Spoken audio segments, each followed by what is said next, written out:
That night was a night just like any other night, until it wasn't. I remember being woken by the sound of breathing at the far side of my room.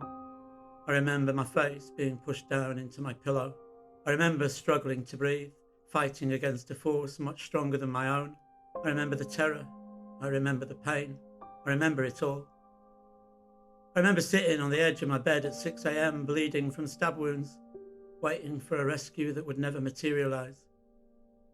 And then as the sun rose and lit up the darkness, I remember seeing my pyjamas in the middle of the floor, realising I was naked and knowing, for the first time, why I was bleeding. I hadn't been stabbed. I had been raped. I was 13 years old. Birthdays came and went, 14, 15, 16, 17, and so did the rapist, again and again and again. I never knew why my uncle hurt me. I was too afraid to ask him. I stayed silent because I didn't want anybody to know, and I didn't think anybody would believe me. I was terrified of him. I still am, and he has been dead for 20 years. Shame, terror and guilt devoured me. By my 18th birthday, I had a head full of trauma and only one ambition: to die.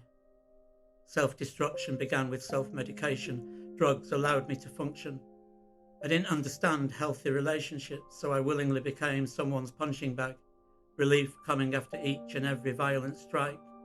And before I knew it, I was an addict, languishing in a prison cell. Upon release, I had one choice to make: to try to heal or to continue destroying myself. I chose healing over self-destruction. It took huge amounts of courage, but I picked up the phone and I asked for help. That phone call saved my life.